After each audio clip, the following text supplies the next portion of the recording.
Hi, and welcome back to Lead with Bubba Scott. Today, I'm joined by active duty Marine Colonel Kyle Phillips, who is serving as the Circuit Military Judge for the Eastern Judicial Circuit and is stepping into the role of the Assistant Judge Advocate General for Military Law for the Department of the Navy. Kyle is a Marine officer with a fascinating career. He began in the infantry prior to becoming a JAG, where he served as a legal advisor, a military judge, a teacher at the Naval Academy, a two-time commander, and a federal prosecutor with the Department of Justice. As a reminder, the views, information, or opinions expressed during this podcast are solely those of the host and guest in their personal capacity. They do not represent, reflect, or imply endorsement by the Department of War, the Department of the Navy, the United States Marine Corps, or any other agency of the United States government.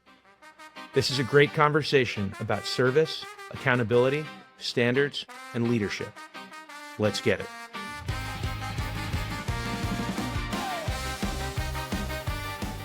Colonel Kyle Phillips, welcome to Lead with Bubba Scott. Thanks for coming in. Hey, it's great to be here. I really appreciate the opportunity, and it's very good to get to know you a little bit better. Thank you.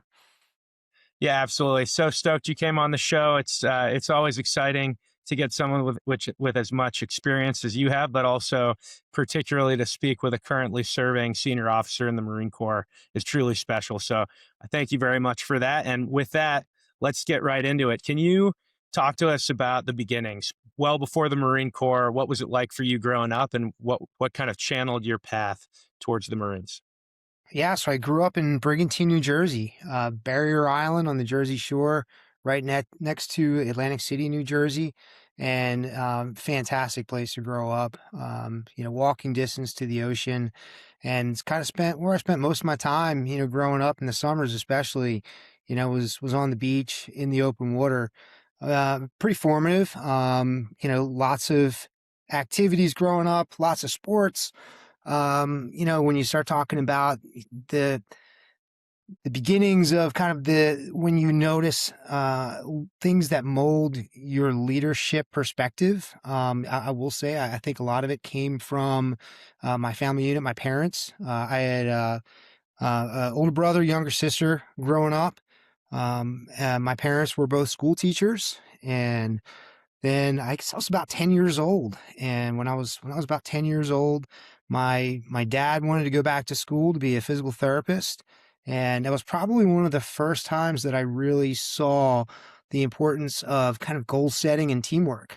Because, my parents sat us down and said that this was the path that they wanted to try to take, and that, it was going to be a challenge.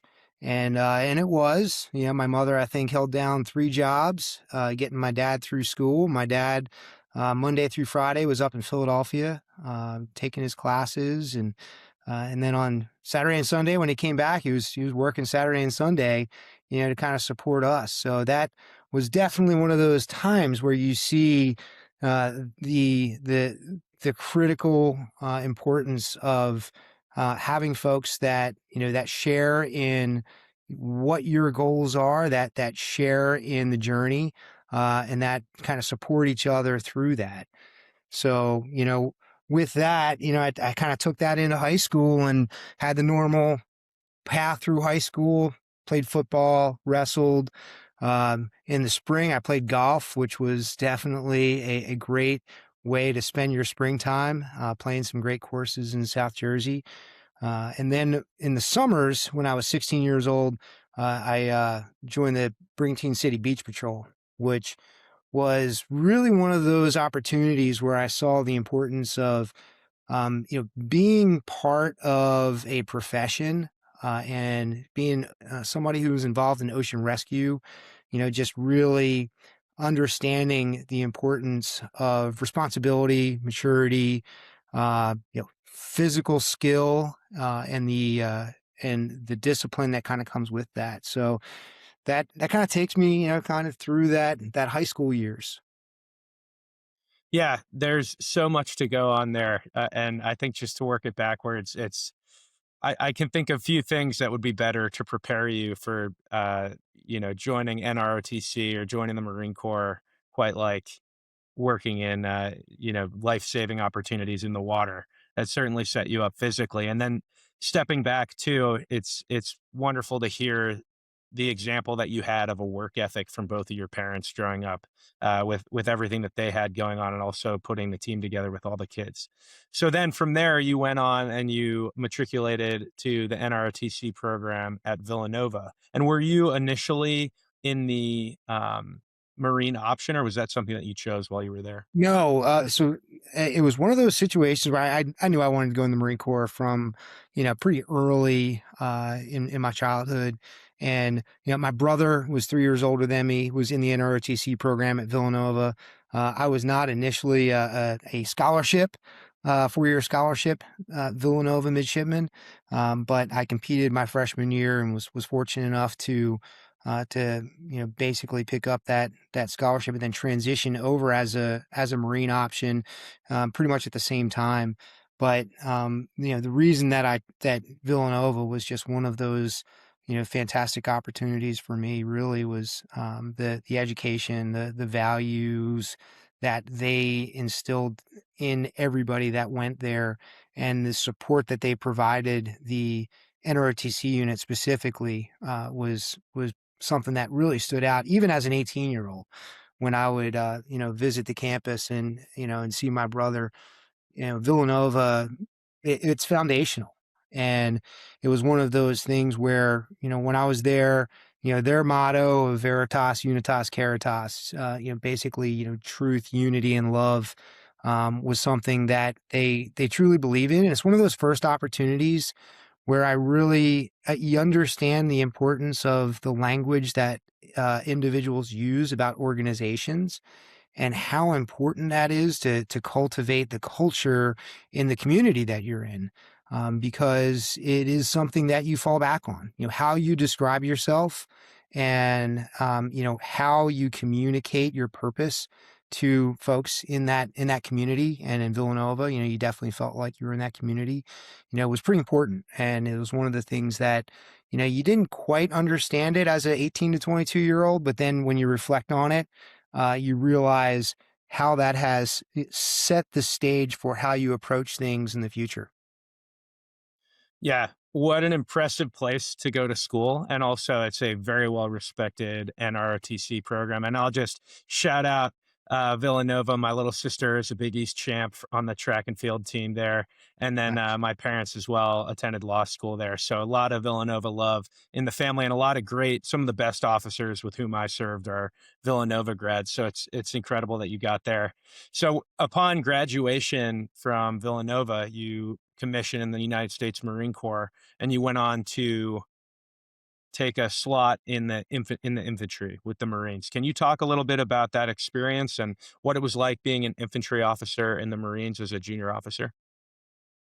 So it was all I wanted to do when I was at Villanova was be an infantry officer. And, to be able to, you get through TBS, the basic school, for those who aren't familiar, 6 months long at the basic school. And that probably 4-month mark is where you basically put in for your military occupation specialty, infantry, artillery, communications. And that was one of those moments where, you realize, hey, this is a real opportunity for me. This may actually be something that I'm able to realize. And, fortunate enough to be able to be selected for the infantry, and, got to attend what I think is still one of the best formal schools that we have in the Department of War, and that's the infantry officer course.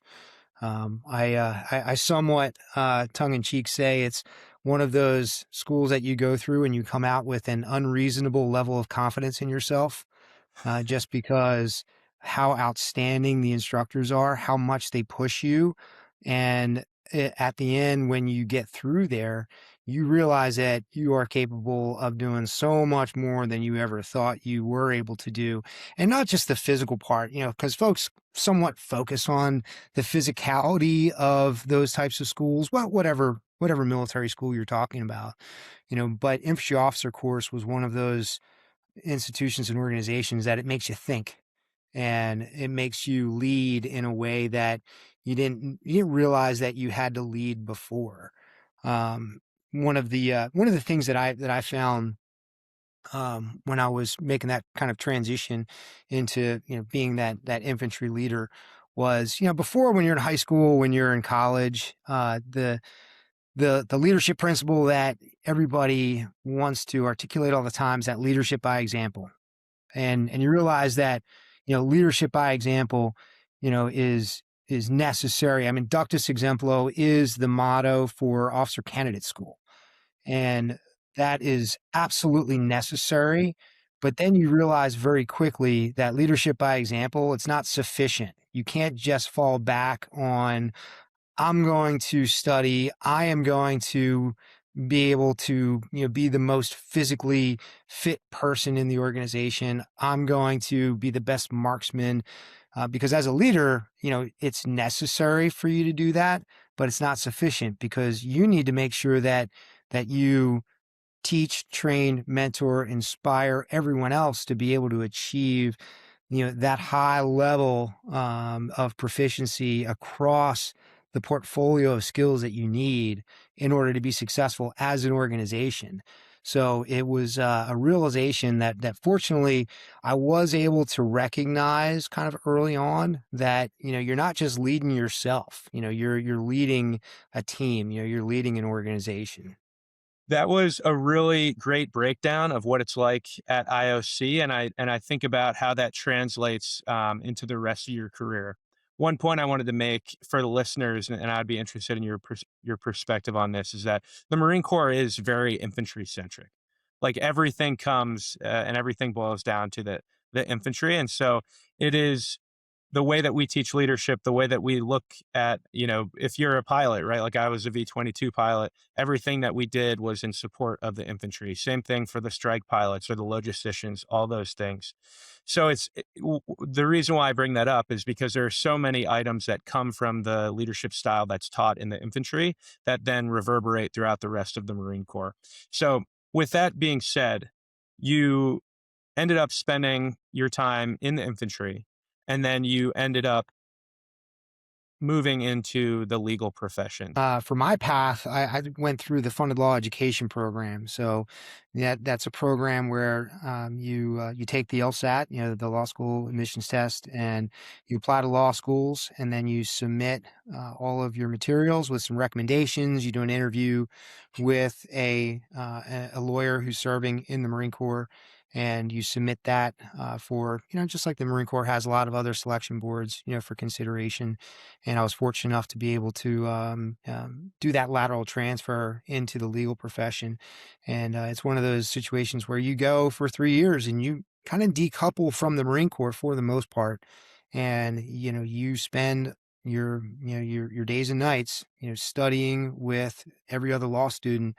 I went to Rutgers Law School, not too far from Villanova, right across the Delaware River from Philadelphia, and had a fantastic opportunity and experience at Rutgers. Really value that, and having the opportunity to meet just some exceptionally talented folks, and also not being around Marines for the better part of 3 years. In the summer, I would do temporary duty at a Marine Corps legal office, for both my summers in between law school.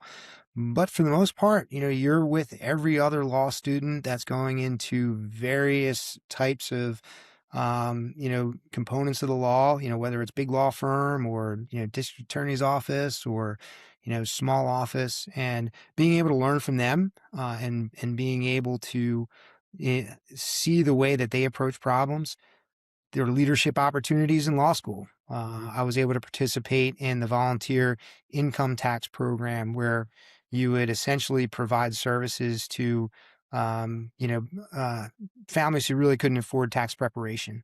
And in Rutgers Camden, that was a really beneficial and rewarding experience.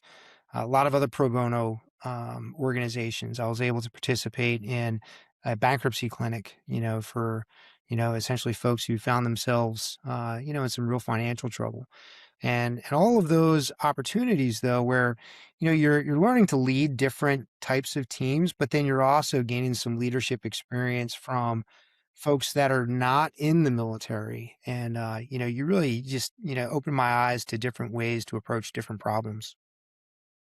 Absolutely. I think it's great to hear how much you learned and how much you got from that experience besides just the academic portion, because obviously law school is no joke when it comes to the academic side, but injecting yourself into a community of other motivated people who are service oriented, but coming to that from a different direction as folks who are not in the military at that school, I think is awesome. And I think being at school myself right now, it's awesome to be around people from those different backgrounds. You have those different experiences and that give and take, that kind of cultural exchange that you share.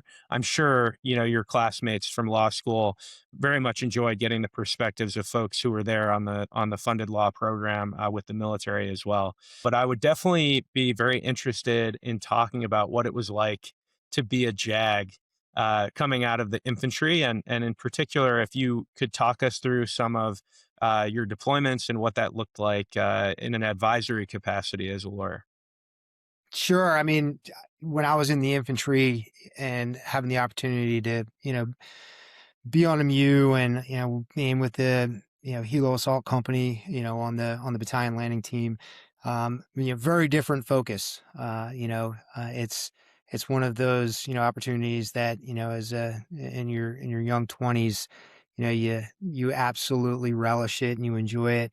And then after law school, deploying as a staff judge advocate, for a commander, it's the staff work. It's realizing that, you're not necessarily going to be, outside the wire and, you're not going to be, the one that's, laying in machine guns and, drawing up fire plan sketches.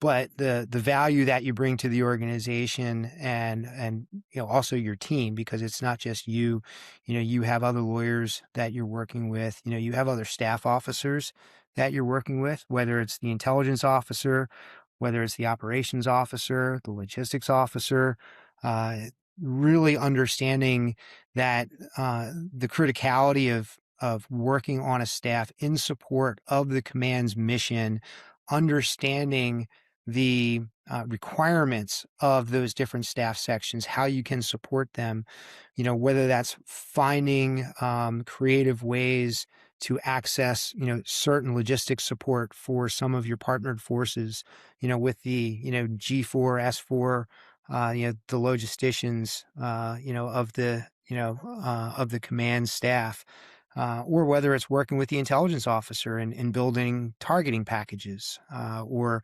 whether it's working with the operations officer and ensuring that, your rules of engagement are responsive and flexible, and, consistent with how higher headquarters is seeing the battle space. So, working with those staff officers in support of the commanders, exceptionally rewarding. You see the incredible talent that exists, and you realize that that everybody's really smart and everybody's pretty darn competent in their different areas, and you have to have a good solid understanding of all of them so that you could actually be value added.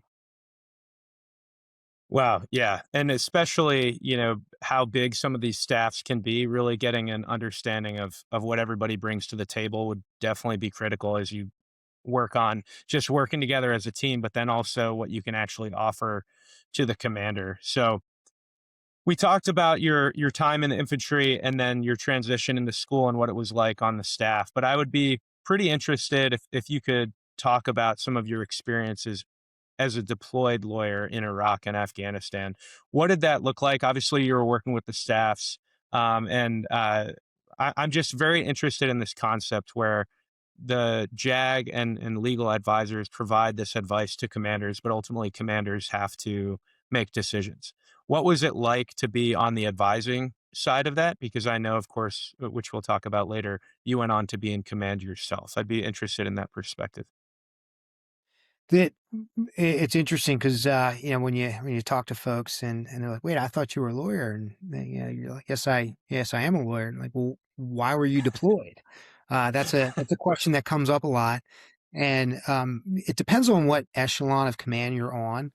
when I was a battalion judge advocate, in support of an infantry battalion, it was a very different portfolio. It was very heavy into supporting detention operations, building packages for the processing of folks that were taken off the battlefield, because they were threatening U.S. forces or partner forces, and supporting the humane processing and transport of detainees. Big part of what you're doing at the battalion level. The other areas that you're supporting, commander's emergency response program, basically, the ability to provide money and funds to the local population in support of the missions and the purpose of why we were there, building up the capacity of, when I was in Iraq, the Iraqi police, building up the capacity for the Iraqi court system,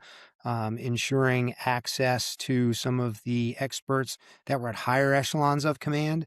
That was one of the things, day in and day out, that you were trying to accomplish. And you realize that, all of that, you work with the other lines of effort of that battalion commander, in support of the stabilization operations and, the counterinsurgency operations that were going on at the time. And, really a dynamic, rewarding environment. One of the things that I never thought I was going to have to do was essentially have land use discussions about who owned, what pieces of land, in order to settle claims amongst, different folks in the population in places like Barwana and Haditha Wow. and those types of places. So, didn't think I was going to be doing land use law in an operating environment, in Iraq when I was in law school. Now, when I moved up to the Marine Expeditionary Force staff, essentially it was the 2MEF forward staff, which was a 2-star command. Very different in the work that I was doing. It was a lot of detail oriented, legal advice, supporting the G3, supporting the folks that were, processing targeting packages. So it very different day to day operating environment as a lawyer, depending on what echelon of command that you were supporting. Yeah, I mean, there are a lot of wild stories, I'm sure, from your time in those billets. Another thing that I'm pretty interested in, and it was always of critical importance to understand the rules of engagement. When you were, did you ever have to deliver those to the units? And what are some of the things going through your mind when you're, um, you know, thinking about how to translate legal structures like that to young Marines? Every time I left the wire, I would give a brief, and it would be after the intelligence officer provided the intel brief, because what I would try to impart on everybody that was leaving the wire was, your formulation of the battlefield. You have to start thinking about that before you leave the wire. So before you exit and do your patrol, you have to have a really good understanding of the operating environment that you're going to be in. Is it permissive? Is it semi-permissive? Is it openly hostile? What is it that is actually happening, in the battle space that you're going to occupy? And, working together with the intelligence officer and the operations officer, and then providing, the rules of engagement consistent with the way that they see the battle space, was critically important. But every patrol that I went on personally, every time that I would go on a convoy, I would deliver that rules of engagement brief, and I would tell folks. I said that, the folks that are actually executing operational law is the Marines that are out there, manning the turret, that are driving in the vehicles, that are flying the aircraft. Those are the ones that are executing operational law. We're just providing the framework upon which they're able to make decisions. I don't know if you ever read Call Sign Chaos. But Yeah, yeah, General Mattis has a great vignette in there where, they ask him about a strike that he approved, and everybody knew that, from the time that he was briefed to the time that he made the decision on that was about 30 seconds. And when they asked him, well, how long did you spend contemplating whether or not that you should, approve that? And he said 30 years. And his point was he studied, he trained, he prepared, and everything that he did prior to going into theater was in preparation for when he received that critical information and that he had to make a decision in a time frame that was relevant. And that is something that I thought was a great way to really articulate the military lawyer's role in those types of environments, because you have to read, you have to study, and you have to understand that you need to provide advice that the commander can actually execute in a time frame where it's relevant. And that's something that I thought was really important. And General Madison, his book, I thought put it very well. Yeah. I mean, another thing that I think that really stands out is just the critical importance of communication as a leader, and how, like, what a leadership challenge that is to be able to effectively communicate the rules of engagement to the Marines who are, obviously about to go step forward outside of the wire. The adrenaline's there, all that stuff. There's a lot that people need to be thinking about it, which goes to your point. Preparation and training is absolutely critical. But I think that's such an important aspect of what the Marine Corps does and what the American military does, is the ability to effectively communicate the rules of engagement to the men and women who are going to go out there and actually do it. Because obviously, law can be pretty challenging to understand, and being able to translate that to a digestible way is a critical skill that I'm sure proved valuable in other areas besides just giving the rules of engagement. So, looking beyond your time.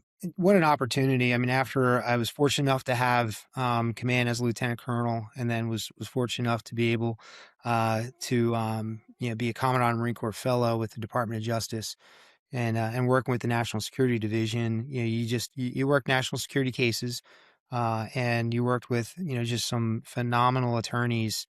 A lot of them had some military background, whether it was as a lawyer or before they went to law school. So there was definitely, in that national security space, you see that somewhat is a natural progression for some folks. But then you also had a good deal of the attorneys that had never, worked in the Department of War, or worked in, the capacity of a judge advocate before. And it's definitely, it was different in the sense that the Marine Corps officership is very decentralized. There's a lot of responsibility that young officers have. And a lot of times, you're trusted to execute, as best as you see fit within the parameters that you're given as a young Marine officer. The Department of Justice was very methodical in a very productive way. And they were very deliberate with the way that they approached problem sets, which I took a lot of notes, and I realized that there's a lot of goodness in their approach, and the Department of Justice was able to teach me a lot about expanding my understanding of what the national security space was. We have a tendency in the Marine Corps and in the services and throughout the services to think that if you're in the Army, Navy, Air Force, Marine Corps, you are the national security apparatus of the United States.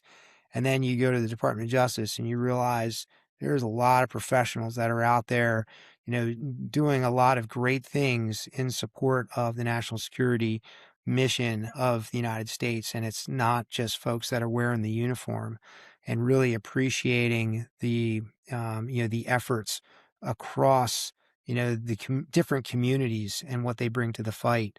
And it's just one of those things. It's, it expanded my worldview in a very, very productive way. And I've definitely learned a lot from it, apart from understanding federal practice and understanding some of the differences and nuances with practicing in a federal courtroom versus a court-martial context. Just the understanding of the ways that the different agencies approach different national security threats was really, really illuminating for me. Absolutely. And I wonder to what degree you talked about there's a different context for a court martial versus the prosecution that was occurring in the Department of Justice. Would how would you say your training as a Marine JAG, at least in that context, prepared you for the DOJ? Well, I think one of the things that becomes a skill that you develop as an officer, especially a Marine officer, is you have confidence in yourself. You understand that in order to have confidence in yourself, in order to be credible, you have to study. And the very first thing that you realize is, okay, what are my resources? What do how do I become competent in this space? And being, unafraid to approach folks and ask them that question. It's kind of that threshold question. What's the standard and how do I become conversant in the standard? So then you can then support the mission, doing that self-study. And then after you do the self-study, then you have to have that confidence to really put yourself out there and say, all right, I'm ready for some hard tasks. Let's do some hard things. And, with that, if you show that you're willing to work, if you demonstrate that you've put the effort in to become competent in the space that you're working, then folks are going to tap into that because, they want to get, the best product out of you as they possibly can as well. And, that's something I see Marines do all the time. Marines, they exercise initiative. Marines understand that, they're lifelong learners. Marines understand that, they're going to ask their boss, what's the most important thing that you are worried about? And then I will take on that problem set and try to provide you solutions. And I think that that's a mindset that, that's something that the Marine Corps inculcates in its officers. And, was something that I thought that I was able to really kind of help out, at the Department of Justice. That's so awesome that you were able to bring that to bear while you were at the DOJ, and then obviously you learned a ton while you were there as well. So I know we're technically a little bit out of order because we talked about the arc of your work in the legal context, but I would now, as we're going to talk about your time in command, I really wanted to have the opportunity to focus on that. So obviously you spent all that time working on as a JAG, and then you step into these command roles. What was it like preparing for that? And, can you talk a little bit about the units that you took over, and we can go chronologically, your first command that you ended up taking and what that was like in preparation and then in execution? I was hugely fortunate because prior to that opportunity, I was able to go to the U.S. Naval Academy for 3 years and, be on faculty with just some amazing folks. And it was really the opportunity that I had to learn leadership theory. Do you remember Plebe Summer, the followership class Yes. that they would teach the followership class, fantastic. I mean, when you sit down as, somebody on faculty and, you're given this syllabus and curriculum and, you realize that the Naval Academy has got a tremendous program on developing leaders. And I'm going to throw out some names and I'm sure you recognize some of them, but the mentors that I had, Wes Huey, retired Navy captain, Kevin Mullaney, retired Navy captain, Art Athens, retired Marine Corps colonel, uh, Joe Thomas, retired colonel in the Marine Corps. I mean, these are folks that literally have written books on, leader development and leadership theory. And, to be able to learn from them and then be able to put the time in to try to teach that to the incoming freshmen, the plebes, was something that I benefited tremendously from. And that followership class, I think, is just one of those opportunities where you start talking about bases of power, legitimate power, expert power, referent power, transactional versus transformational leadership, really kind of breaking it down because when you're a young kid and you're going through different leadership experiences, you realize that, you want that legitimate power, right? You want somebody to say you're the team captain on your sports team. You are, the squad leader or the platoon commander. You have that legitimate power. But, when you really study, leader development and leadership theory, you realize that, you need to exercise all three of those to be effective. You need to work to be that expert, within your field. You need to try to demonstrate to folks some referent power so that they believe in the culture and the purpose of your organization so that you're able to get the most out of your team and your organization as you possibly can. But, being able to do that at the Naval Academy and learning while also trying to teach, hugely beneficial. So to your point, then having the opportunity to command at the lieutenant colonel level in the schoolhouse where we take folks that are done recruit training and we put them through the infantry curriculum so that everyone is a basically trained rifleman. I was able to try to reach back into what I learned at the Naval Academy on staff and really try to infuse that into my approach to some of the young leaders, and also use language in the most effective way possible so that as a lieutenant colonel in command, a lot of young leaders that I was able to work with. We're talking everybody from the motor transport Marines to the communication Marines who probably were just in the schoolhouse not too long ago. They're there. The combat instructors, young sergeants and staff sergeants. Very interesting population, to try to make sure that you're guiding and leading and developing, and trying to make sure that you get the most out of those 17,000 plus students that move through that pipeline every year. So great opportunity, great experience. Definitely fell back on my leadership theory and everything I learned at the Naval Academy. As I say, as an instructor, I was definitely a student too.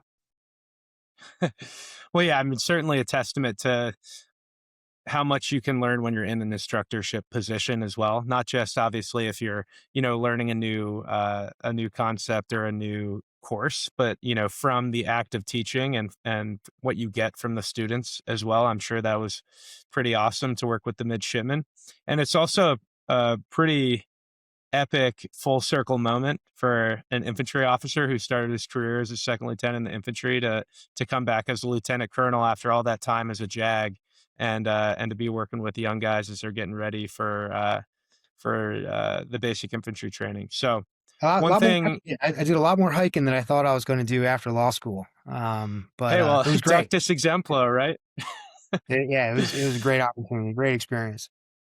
So it is cool because we looked up your command philosophies, and I want to talk about the first one, and then we'll talk about your second command, and look at the two philosophies and how they were different. So your first command philosophy is proud professionals, mission focused, inspire others.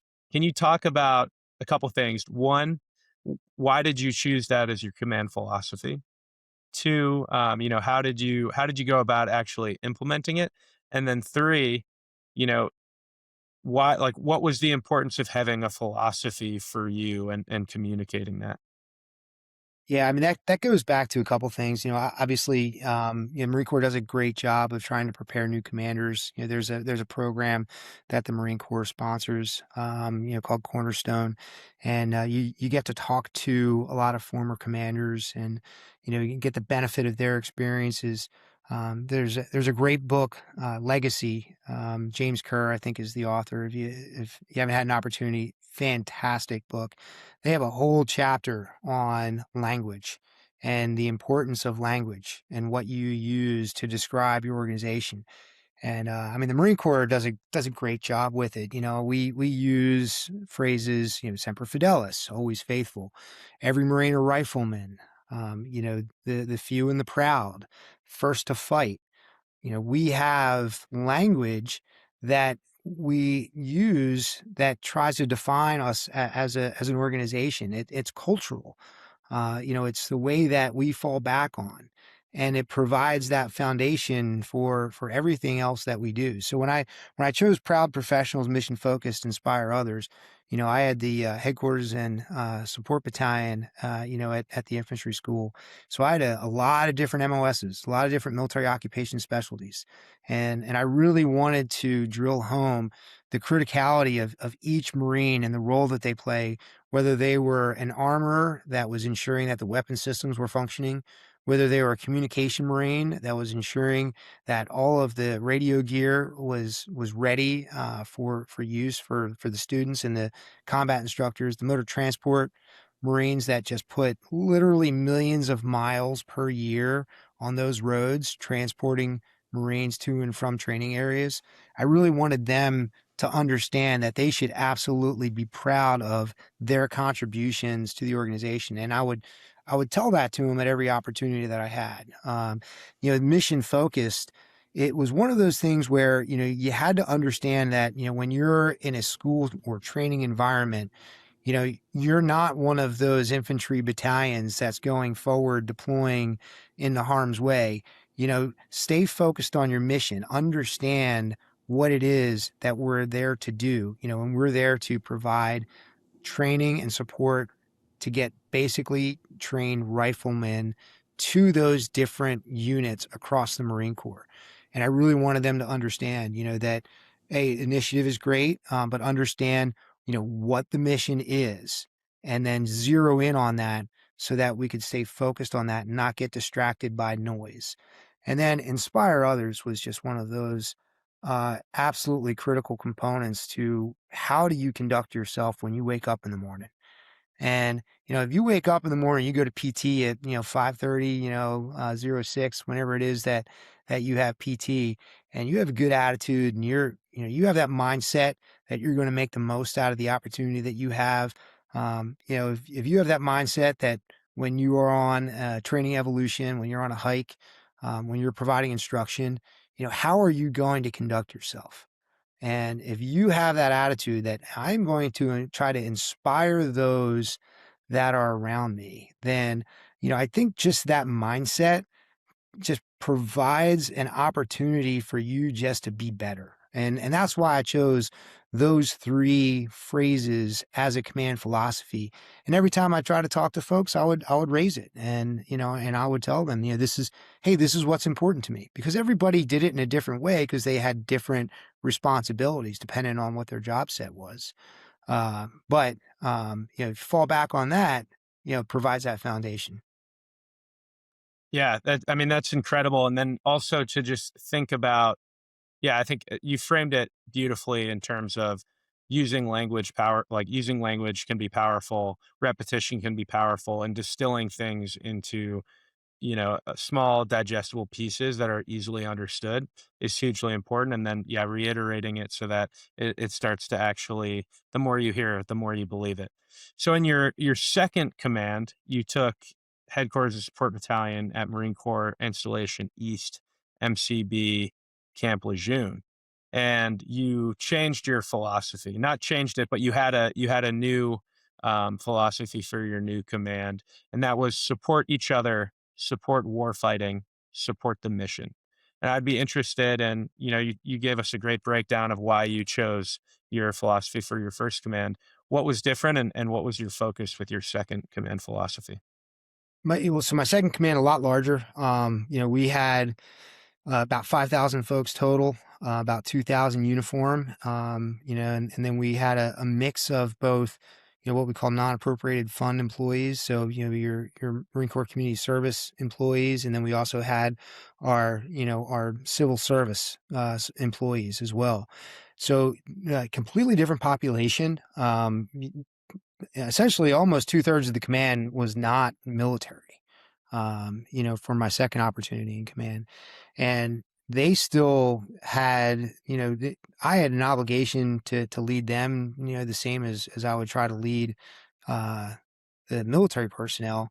And, they deserve that too. So my second command philosophy, I really was trying to ensure that I tied in everyone's role, regardless of whether or not you were somebody in uniform. So I purposely wanted to especially for the second component of that, support warfighting, everything that everybody did in the organization, whether you were in uniform or not, you were supporting the warfighting purpose of Marine Corps Installations East, and ensuring that, regardless of your role, that, that was at the forefront. The support each other is just, it kind of goes back to my Villanova roots, of, the Veritas, Unitas, Caritas, where, you know, you got to care and love, the folks that you work for and you work with. And I really felt like, that was something that I wanted to try to take the opportunity to reiterate at every chance that I had, that you got to care for each other. You have to look out for each other. And if you do that, then, you're going to be a stronger organization. So the support each other was something that I just wanted to make sure was at the forefront, and it was put first purposely, because, I thought if you do that right, then supporting warfighting and supporting the mission, will naturally follow. And the mission, was diverse. There was everybody from the provost marshal's office, the MPs, to the administrators, to the dispersers, to the food service, you name it. It was a very diverse mission set, but everybody had to understand that we were there in order to ensure that all of those commands that resided on the installation had what they needed to get their job done. And it's something that I think command philosophies work. And I think if done in a way that you're able to use it as a communication tool, and as a foundational tool so that everybody knows what to fall back on, then it can be really effective. Yeah, it is really interesting to hear the differences between the two, and then also see the common line as well of making sure everybody understands like what they're actually there to do, and then using the language to reiterate that and make sure everybody's on the same page can be a really powerful thing, regardless of what the mission is or what the role is.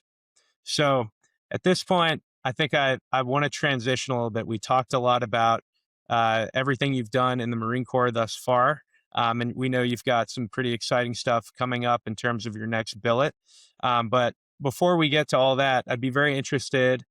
We know you're pretty engaged in a lot of things outside of work, but especially as an endurance athlete, can you run us through some of the endurance races that you've been a part of, and then talk about what's your interest in that and what has that taught you about leadership as well?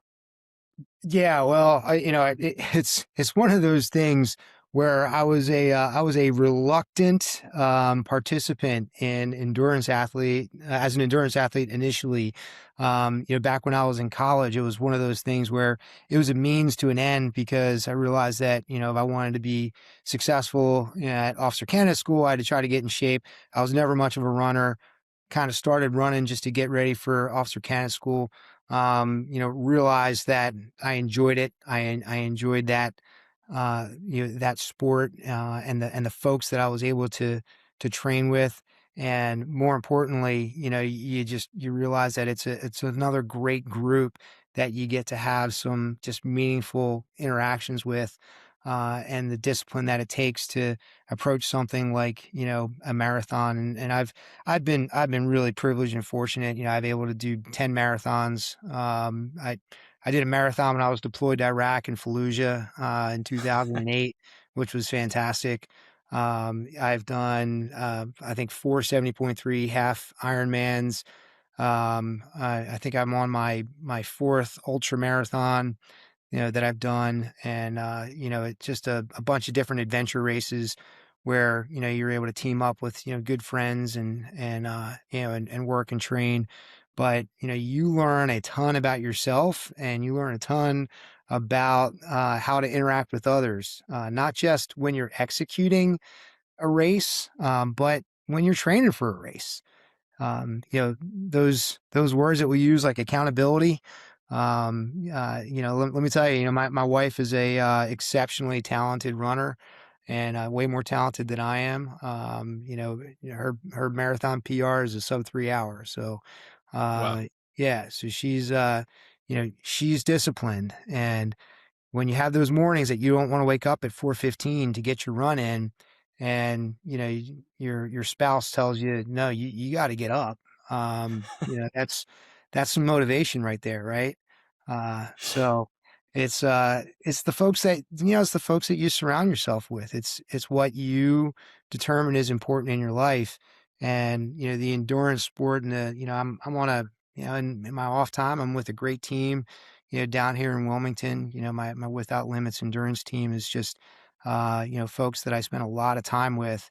And, we race together, we train together. And both of them are the reason that you do it, both the training and the racing. It's not just one or the other. And I've failed a ton.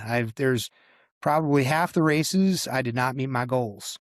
And, that's one of those things that's very frustrating, because you'll train for a marathon for 6 months, and then you get to race day, and, 50% of the time, you're probably not going to hit your goal. If you're setting really, meaningful, hard goals. And I've learned a lot about that, and I've communicated that with Marines and sailors and folks that I've worked with in my professional life, that it's important to set those, the specific, measurable, achievable, realistic, time-bound, the SMART goals.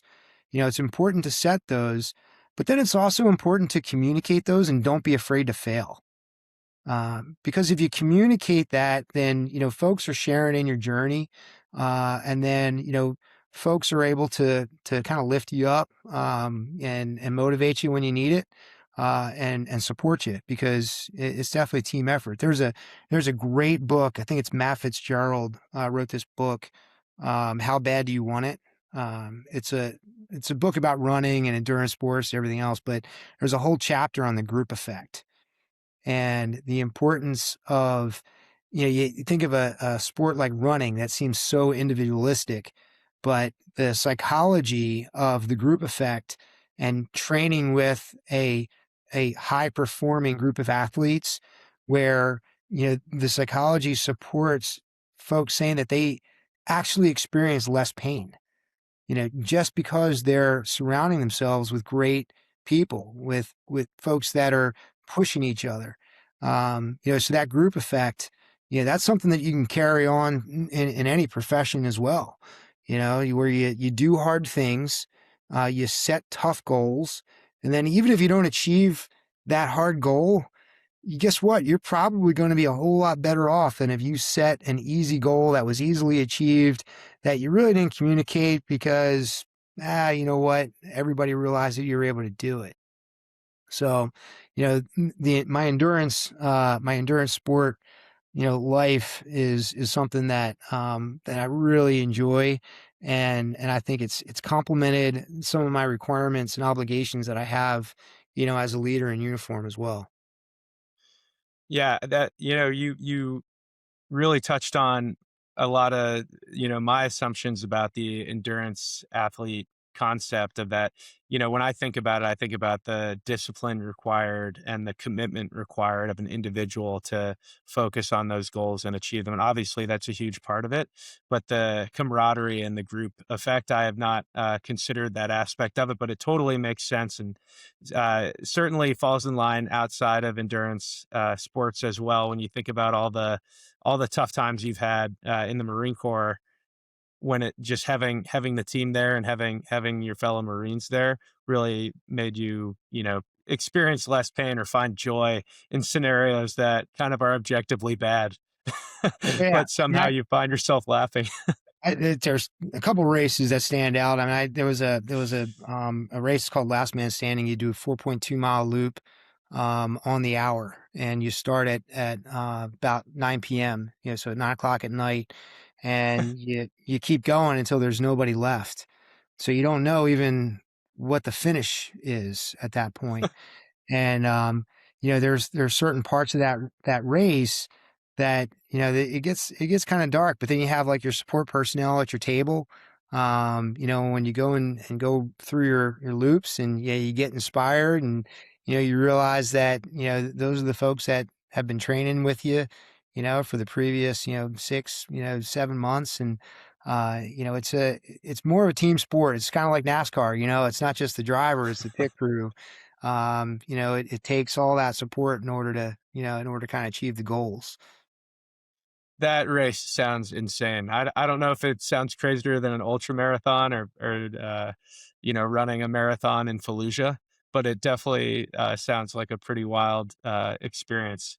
Um, so as we think about all these different things and that we've discussed, your time as a junior officer in the infantry, your time as a lawyer advising commanders, your time prosecuting at the DOJ, and then two separate commands that you've run, and as you're stepping into your next role, I wonder if you were to reach back and think about pieces of advice that you had for yourself as you were a junior officer at some of those transition points.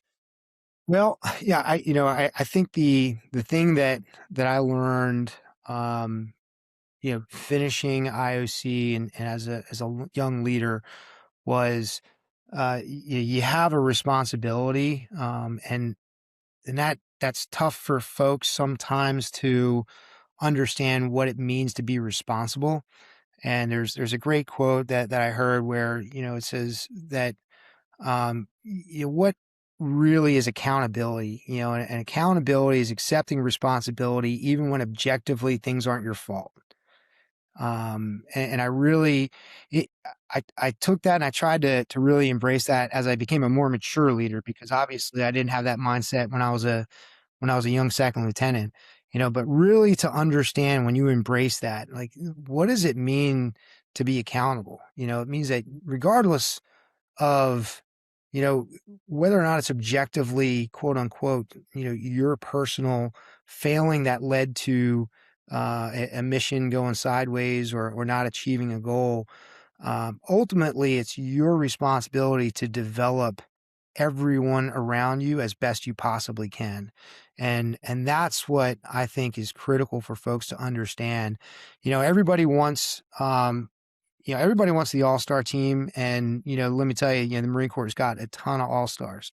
But you also have a responsibility to develop everybody, including yourself, in order to get the most out of the organization as a whole.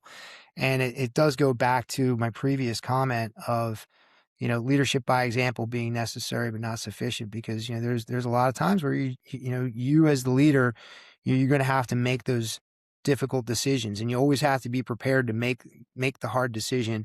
And sometimes it comes at the expense of being comfortable, and you just have to be prepared to do that. But it's really embracing that sense of accountability is something that, I think if I were able to go back to my 22-year-old self, I would sit that young second lieutenant down and have that very frank conversation. Yeah, that's a tremendous lesson. And a couple things that went through my mind as you were talking about that. I don't love, I don't think it's fair that anybody would like really copyright this terms. And I certainly don't think that he came up with it, but Jocko Willink, his book, Extreme Ownership.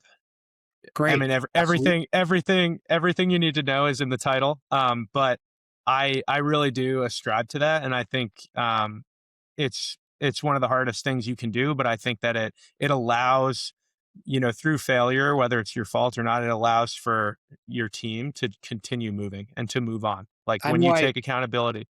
Yeah, I know I was talking, I think, to you earlier about that one vignette where, I was doing a 24-hour adventure race, and it was, like a 6-mile canoe and 8 to 12 mile run. And I think it was like a 40 to 60 mile bike, single track. So, it's this long 24-hour race, and you do a lot of land navigation to get boxes, to get points. Well, we're like 3 hours into this 24-hour race, and we all of a sudden hit some rapids in a canoe. And I'm on a 4-person team. And of course, I'm the infantry guy, or the former infantry guy on the team. So I had all of the navigation gear, the maps. I had the device in order to record our boxes that we would get, once we found them. And we hit these rapids and we flipped, and it was cold water. And I realized real quick, you know what I didn't do? I didn't properly secure my pack that had all that gear in that canoe the way that I should have. And I didn't properly waterproof everything. And I had that one moment of fear that I just let my entire team down because I knew what the standard was. I knew what right looked like, and I just failed to execute.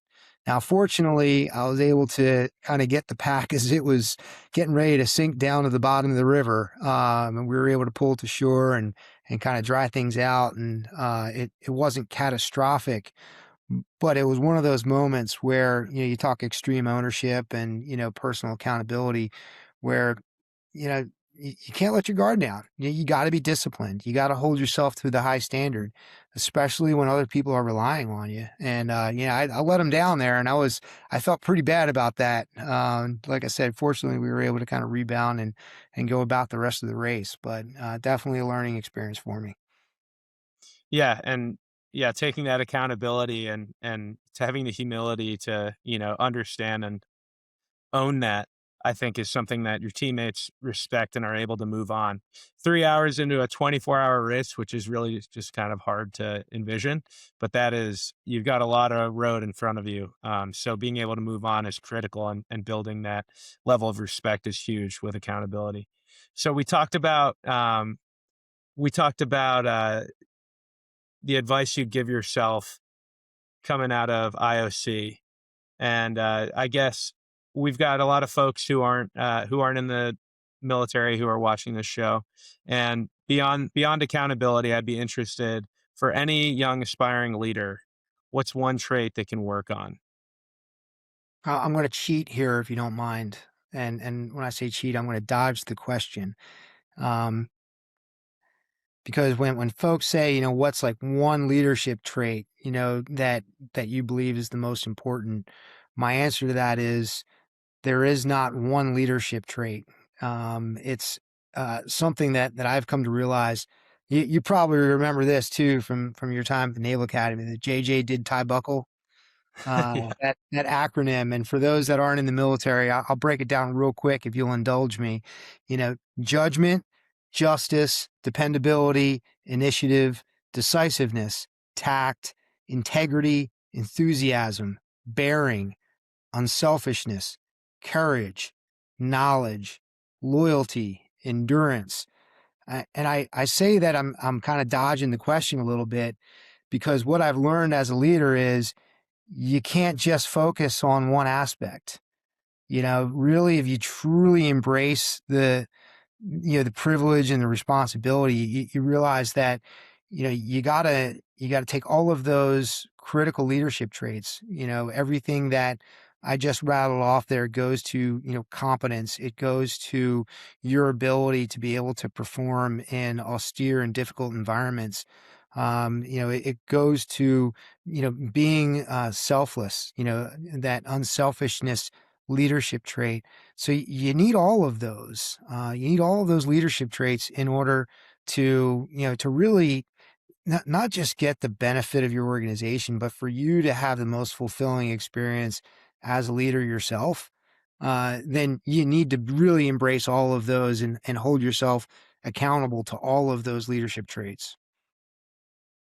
Yeah, I mean, certainly cannot argue with that answer. The well-rounded approach, and I think it meshes perfectly with the lesson that you said you would give yourself as well about accountability. So that makes total sense, and I couldn't agree more. But Kyle Phillips, Colonel, United States Marine Corps, sir, we are at time. Thank you so much for coming on the show and for dropping knowledge. And we look forward to staying in touch and hearing about some more endurance and adventure exploits in the future. Hey, Bobby, it was great time. Really appreciate it, and thanks what you're doing. This is a fantastic discussion that you're able to have with a lot of folks that are just absolute experts in this field, and I'm humbled that you even asked me for some of my comments on the topic. But absolute privilege to be here. Well, yeah, it was a blast having you on, and we look forward to hearing more. So thank you very much, sir. Thanks so much for listening to Lead with Bubba Scott, brought to you by the VA Lender. If you enjoyed this episode, Please follow the show and leave a rating or review wherever you listen to podcasts. You can also follow along on Instagram at LeadWithBubba and let us know your thoughts on the episode. Thanks again for listening, and we'll see you next time.